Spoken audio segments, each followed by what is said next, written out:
Hi, my name is Bree and I am the EV specialist here at Chico Volkswagen Mazda.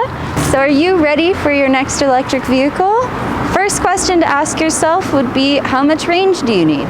How much do you drive in a day realistically? And I'm not talking about those every once in a while trips where you would just happen to drive out of state. I'm talking your daily driving. Are you commuting to work? Are you just going around town? Are there chargers nearby? These are all things to consider when thinking about purchasing your next vehicle and whether you want to continue on with a gasoline vehicle or move on to an electric vehicle.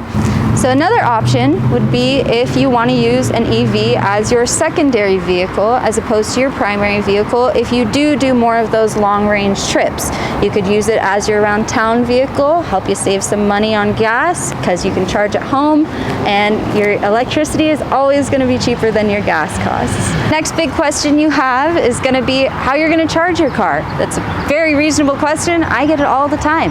So most EVs come with a level 1 charger. You plug it in when you get home just like you would your phone. It plugs into a standard wall outlet. So if you have a garage, anything like that, you'd be able to plug it in directly there. You also have the option of getting a level 2 charger, which is going to charge faster. Usually you can charge that up to 80% in about 6 hours as opposed to the up to 60 hours that a level 1 charger could take. So it's essentially like you're putting your car to go to sleep every night, just kind of like you do with your phone. It gets to take a nap and then it wakes up refreshed in the morning, just like you do, hopefully. You also have the option of charging on a level 3 charger. Those are the public chargers, the big ones you'll see at banks and Target, places like that. Those will be the fastest chargers available to you, and they can charge most EVs from 5 to 80% in about half an hour.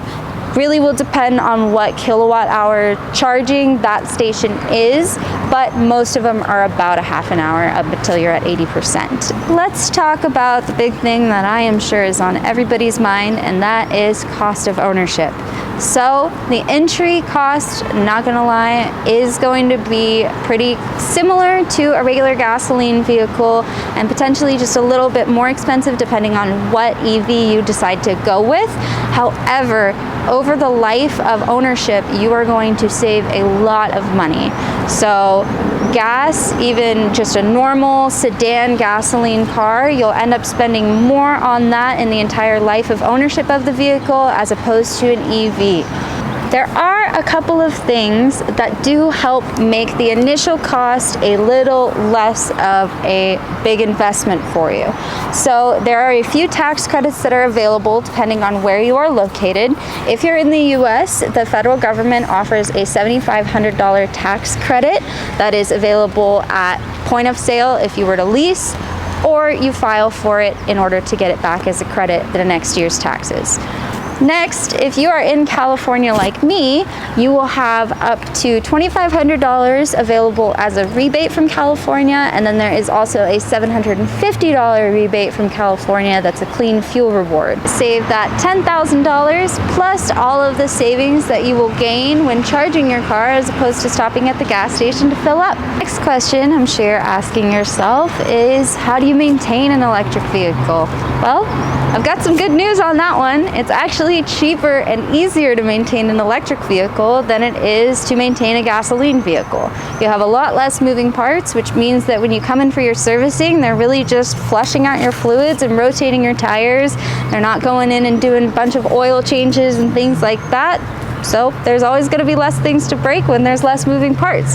So it could save you money on that end too. Just to kind of recap, some good questions to ask yourself are, what does your daily drive look like? What sort of incentives would you qualify for? And most people do qualify for all of them. What does your maintenance look like? Are there chargers near you? Do you live in a house or an apartment? Do you have a plug-in available?